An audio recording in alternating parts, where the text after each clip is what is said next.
Have you ever been driving down a road and seen a historical sign or a building or something, and you just kind of drove right on by, didn't even take a look at it, and you weren't really sure what was going on with the place, but it looked interesting enough? Maybe you stop, maybe you don't. Well, I'm going to start doing a series of videos called Drive-By History.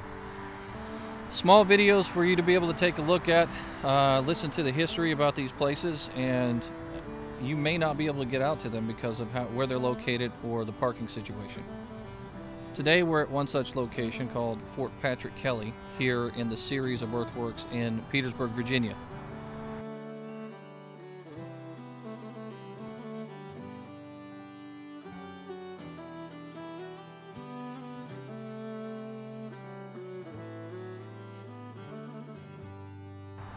Just before you get to the interstate, there is a sign that's off the side of the road that's been placed here by the Petersburg Battlefield Association. And it gives the information about this fort.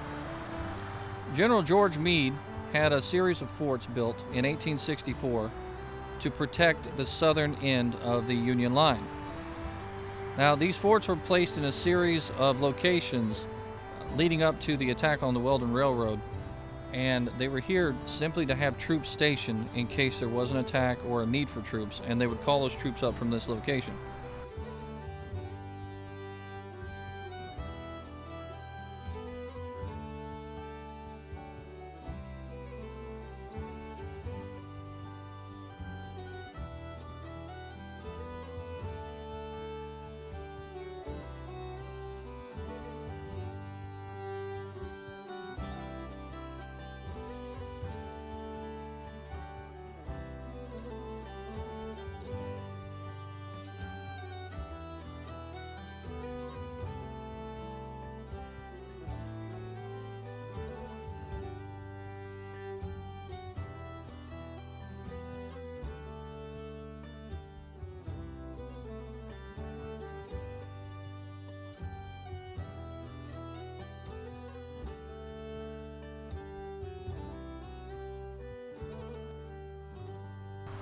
Now, the history behind the fort itself. When the fort was built, it was named after Patrick Kelley. Now, Patrick Kelley was a man from New York who was in a couple of New York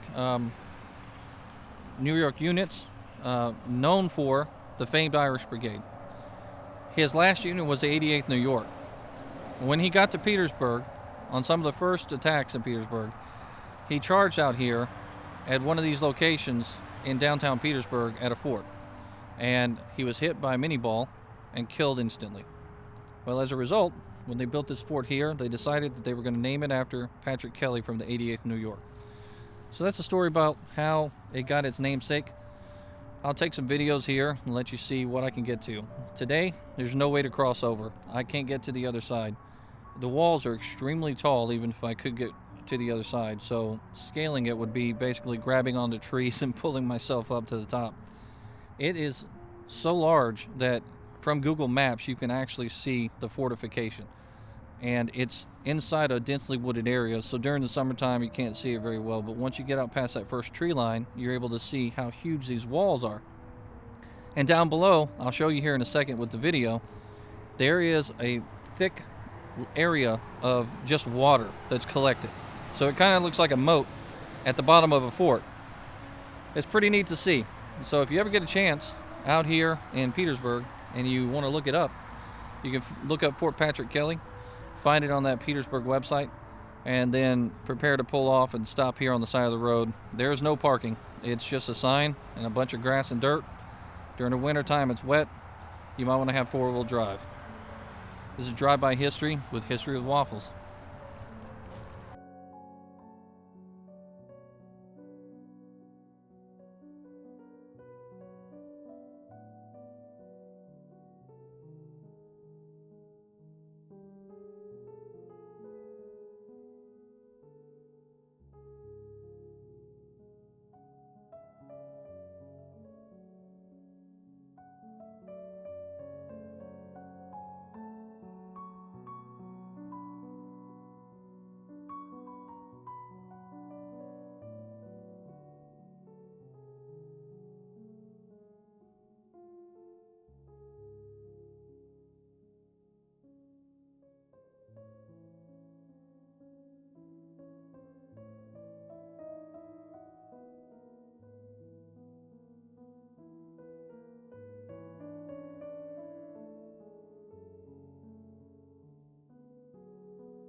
Well, that sure was fun.